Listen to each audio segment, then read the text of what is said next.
I know. I know. You said you were going to be around. You were going to put out more videos and really be here for us. Eh, guys, it's Q4. Q4 is busy. Well, not so much for me as a low-end card seller, but I guess that's the life. But I have been busy with a lot of things going on right now. But I am still getting you one video a week, and we got one today. Only a few things to ship out, but we're going to touch on a couple topics really quick. And one of those is a question that a lot of you guys have been asking, and I feel like it's really time to tell you where I get my inventory from. Before we do that though, let's talk about Dominic. He loves the videos, thank you, appreciate it. But Dominic said he's getting really comfortable shipping out regular cards using PWE, but he's confused and doesn't know what to do when it comes to those thicker cards and relics. What do you do? He's nervous to send them PWE because of how rigid they are, and they have larger top loaders. So what do I do?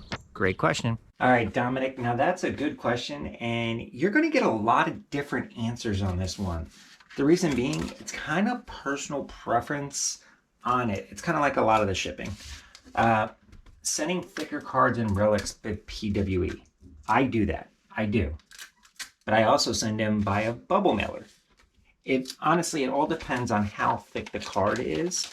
Because when it comes to thicker cards and relics, you know, they're all different sizes. There's so many different point cards. And it just kind of comes down to what I feel is right. Do I think a card is going to make it there safely sending it in a PWE? Then I'll send it. If I don't, then I'm just going to throw it in some cardboard and throw it in a bubble mailer. The catch is, if I feel a card isn't going to pass, that PWE muster, what I'll do, I'll include shipping on the card or raise the price on the card to offset my shipping. It's not something I'm just going to do and lose out on that money. But I have sent cards via PWE that are thicker and relics, and I've had no issues. Like I always say though with PWE, no issues that I know of. So yeah, long story short, I guess, I do send it, and if I think it's a thicker card that might not make it, or I just don't feel comfortable with, I will use a bubble mailer. So Jason is just getting started, and he's got another good question that a lot of newbies probably have. He wants to create a logo, and he wants to download it, and he wants to do it for free. How can he save that money? Jason, that's a good one too, because when it comes to logos, especially when we're starting out, we need them, but at the same time, we don't want to pay for them. We're not bringing in much money yet, so it's not something we really want to come out of pocket for. So how can we get a business logo? How can we create it? How can we download it and get it for free? There's an easy way. There really is. I use Canva. Canva is how I created the logo you see on my YouTube page. Canva I use to create all of my thumbnails. Canva has a free option and a paid option.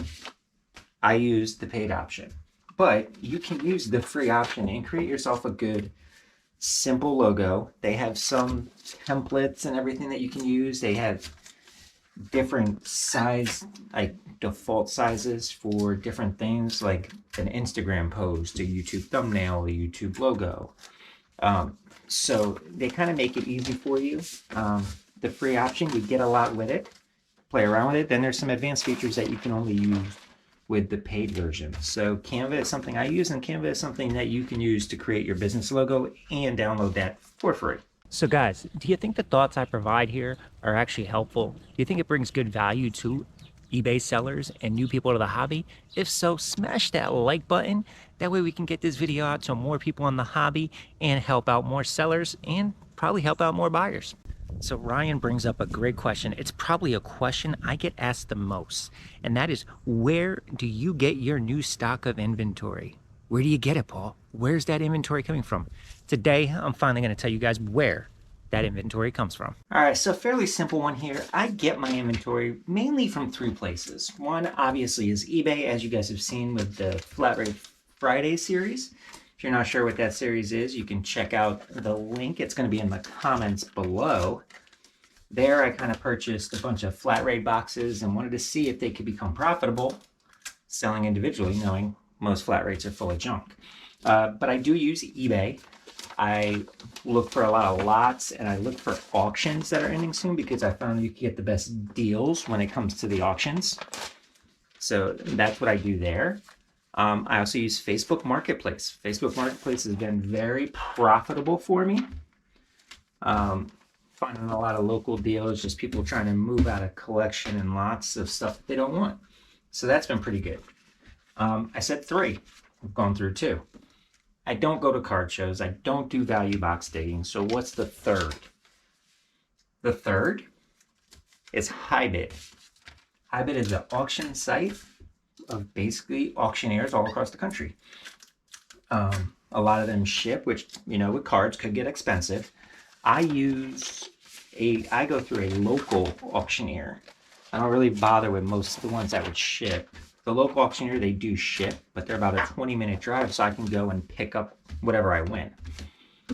HiBid is pretty cool because there's not a ton of people on it, so sometimes you can get some really, really great steals. And some really good cards in fairly good condition of just, you know, estates trying to move off of inventory. So HiBid is something I really enjoy using. It's just HiBid.com. You go there, sign up for an account, and look around, see if there's any auctions in your area. So that is how I get my inventory. I use eBay, Facebook Marketplace, and HiBid.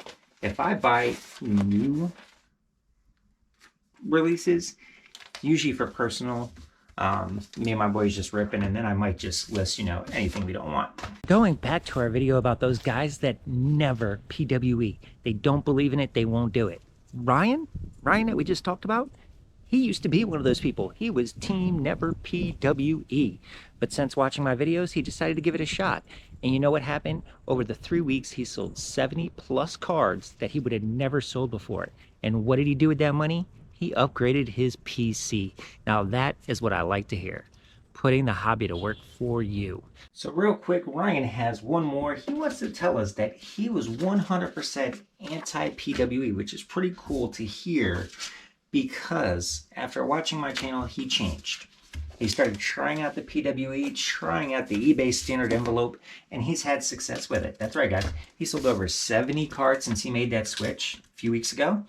And he has not had a single issue, and he's able to sell cards now that he would have just had sitting in boxes. And now they're going to people and going into their collections. That's pretty awesome. I'm glad you tried it out, Ryan. Glad you're open to trying new things, much like me when you guys make suggestions on stuff that I'm doing or I think. We always got to be open-minded here, and that's pretty cool. Glad you're having success with it, Ryan. Now, guys, one of the things I hear a lot is how hard it is to sell on Valium when you don't have an eBay store. Is it possible to sell the low-end cards without an eBay store? Check out this video right here. I'm going to talk about that, and maybe it'll help you out.